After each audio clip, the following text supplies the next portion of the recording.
নামাজের পূর্বে কিছু শর্ত আছে, এই শর্তগুলা যথাযথভাবে আদায় করা, এটাও নামাজ কায়েম করা।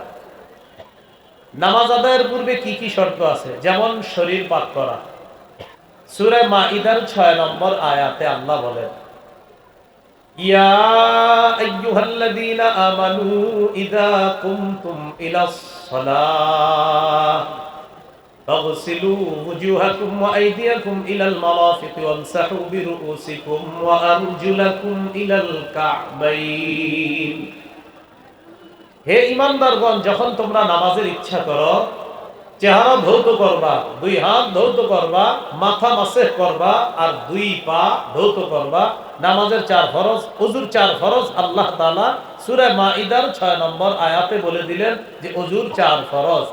চেহারা ধৌত করবা, হাত ধৌত করবা, মাথা মাসেহ করবা, পা ধৌত করবা। তো আল্লাহ বলেন নামাজের ইচ্ছা যখন করবা, পবিত্রতা অর্জন করবা। এখান থেকে বুঝলাম ওযু না থাকলে ওযু করা।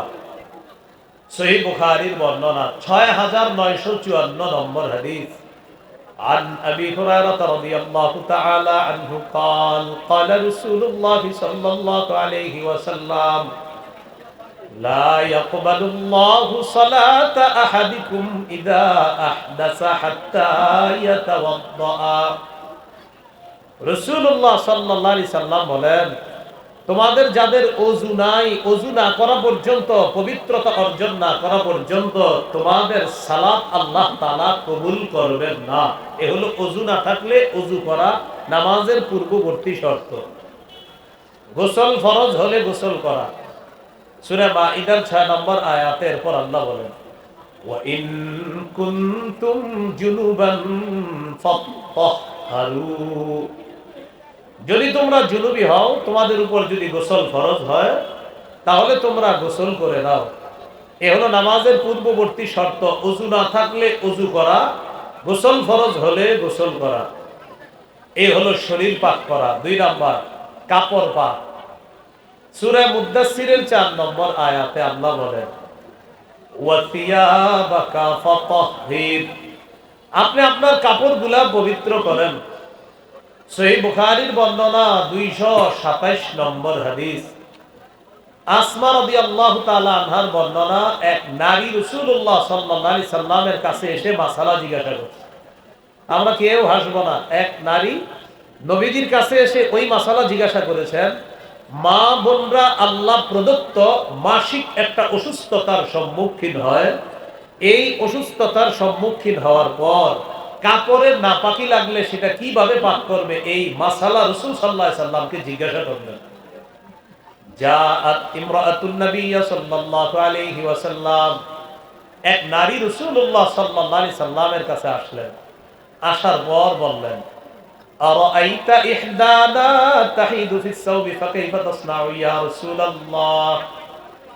ইয়া রাসূলুল্লাহ, নারীরা যে অসুস্থতার সম্মুখীন হয়, তাদের কাপড়ের মধ্যে নাপাকি লাগলে পবিত্র করার উপায় কি আপনার কাছে জানতে চাই।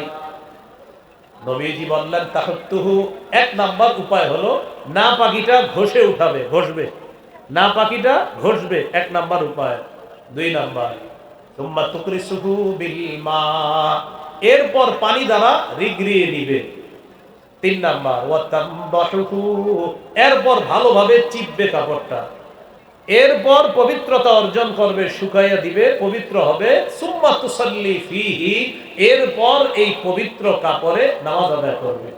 এখান থেকে আমরা মাসালা বের করলাম, যেটা নামাজের পূর্ববর্তী শর্ত কাপড় পাক থাকতে হবে, যেটা এই হাদিস দ্বারা বোঝা যায়। নবীজি বলেন নাপাকিটা ঘষে উঠাবে, এরপর পানি দিয়ে রিগড়িয়ে নিবে, এরপর ভালো করে চিপতে হবে এটাকে, এরপর শুকিয়ে পবিত্র করবে। তুসাল্লি ফিহি, এই কাপড়ে নামাজ আদায় করবে। তাহলে শরীর পাক, কাপড় পাক, নামাজের জায়গা পাক। সহিহ বুখারীর 438 নম্বর হাদিস। قال رسول الله صلى الله عليه وسلم أعطيت خمسا لم يعطهن أحد من الأنبياء قبلي। নবীজি বলেন, আমাকে 5টি এমন জিনিস দেওয়া হয়েছে যা আমার পূর্বে কোন নবীকে দেওয়া হয় নাই। সুবহানাল্লাহ। কয়টি জিনিস? 5। 1 নাম্বার, নুসিরতু বিররুবি মাসিরাতা শাহরিন। আমি কোন এলাকার বিরুদ্ধে জিহাদের জন্য বের হলে 1 মাসের দূরত্বে কাফেরদের মনে আমার ব্যাপারে আল্লাহ তাআলা ভীতি সৃষ্টি করে দিতেন। এই ভীতি সৃষ্টি করে আমাকে সাহায্য করা হয়েছে। 2 নাম্বার, ওয়াজুইলাত লিয়াল আরদু মাসজিদান ওয়া তাহুরা। নবীজি বলেন, এই পুরো পৃথিবীটা আমার জন্য সেজদার স্থান এবং পবিত্র বানিয়ে দেওয়া হয়েছে। অন্যান্য জাতি ইবাদত করতে হলে নির্দিষ্ট ইবাদতখানায় যেতে হতো। নবীজি বলেন, আমার উম্মতের নামাজের সময় হওয়া মাত্র সে যেখানে আছে সেখানে নামাজ আদায় করে নিবে। ওই মাটিটাই তার জন্য সেজদার জায়গা। নামাজ পড়বে, আল্লাহ তাআলা তার নামাজ কবুল করবে। এখান থেকে বুঝলাম পুরা জমিনটা আমাদের জন্য পবিত্র। এটা আমরা অপবিত্র করি, এটা অপবিত্র করব না, এটা পবিত্র রাখার চেষ্টা করা। এ হলো 2 নাম্বার। 3 নাম্বার, ওয়া উহিল্লাত লিয়াল গনাইম। গনিমতের মাল আমার জন্য বৈধ করা হয়েছে। অতীতের জাতি জিহাদ করার পর যুদ্ধলব্ধ সম্পদ তাদের জন্য বৈধ ছিল না। আমার উম্মত জিহাদ করবে, আমার উম্মত জিহাদে যে যুদ্ধলব্ধ গনিমতের সম্পদ পাবে, এটা তাদের জন্য আল্লাহর পক্ষ থেকে বৈধ করে দেওয়া হয়েছে। 4 নাম্বার, وكان النبي يبعث إلى قومه خاصة وبعثت إلى الناس كافة। নবীজি বলেন, অতীতের সব নবীকে বিশেষ জাতির কাছে পাঠানো হয়েছে, আমাকে সারা পৃথিবীর সবার কাছে নবী হিসাবে পাঠানো হয়েছে। 5 নাম্বার, ওয়া উতিতু শাফাআ। এই অনুবাদটা আমার সাথে সবাই মিলে একটু করে চলেন, বলেন, আমাকে সার্বজনীন সুপারিশ করার অনুমতি প্রদান করা হয়েছে, যা আমি কিয়ামতের ময়দানে সবার জন্য আল্লাহর কাছে সুপারিশ করে বিচার ব্যবস্থা কায়েম করার চেষ্টা করব। বিচার ব্যবস্থাটা শুরু হবে না, আমাদের নবী সার্বজনীন একটা সুপারিশ করবে, আল্লাহ বিচারটা শুরু করেন, তখন আল্লাহ তাআলা নবীর সুপারিশে বিচার শুরু করবে। এই 5টার মধ্যে একটা হলো পুরা পৃথিবী পবিত্র, পুরা জমিনটা পবিত্র। তাহলে শরীর পাক, কাপড় পাক, নামাজের জায়গা পাক। এবার ইসলামের সংক্ষিপ্ত একটা পরিচয় হাদিস থেকে জেনে নিই। সহিহ বুখারীর 4777 নম্বর হাদিস আর সহিহ মুসলিমের 8 নম্বর হাদিস, এই 2 হাদিস মিলিয়ে একটি হাদিস বলি, শোনেন। জিবরিল আমিন রাসূল সাল্লাল্লাহু আলাইহি সাল্লামকে প্রশ্ন করলেন, মাল ইসলামু ইয়া রাসূলুল্লাহ। ওগো আল্লাহর রাসূল, ইসলাম কি জিনিস?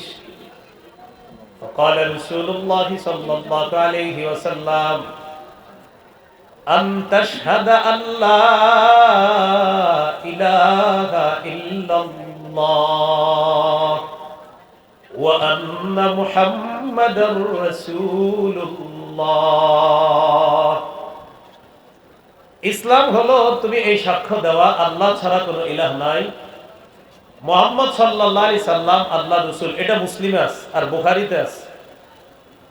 আন তা'বুদাল্লাহা ওয়া লা তুশরিকা বিহি শাইআ। ইসলাম হলো তুমি আল্লাহর ইবাদত করবা, আল্লাহর সাথে শিরিক করবা না। এটা বুখারীর বর্ণনা। আর সহিহ মুসলিমের বর্ণনা, তুমি এই সাক্ষ্য দিবা যে আল্লাহ ছাড়া কোনো ইলাহ নাই, মুহাম্মদ সাল্লাল্লাহু আলাইহি সাল্লাম আল্লাহর রাসূল। এ হলো 1 নাম্বার। 2, ওয়া তুকিমাস সালাহ। নামাজ কায়েম করবা। নামাজ কায়েম করা কি জিনিস? এটা নারী পুরুষ সবাইকে কায়েম করতে হবে। নামাজ কায়েম করা বা প্রতিষ্ঠিত করা দ্বারা মৌলিক 5টি উদ্দেশ্য। প্রিয় ভাইয়ারা, নামাজ কায়েম দ্বারা মৌলিক কয় উদ্দেশ্য? 5টি। দেখি আপনাদের মনে আছে কিনা, ইসলামে পরিপূর্ণ আছে কিনা, কয় আলামত? 5। 1 নাম্বার, আত্মসমর্পণ করা। আত্মসমর্পণ কাকে বলে?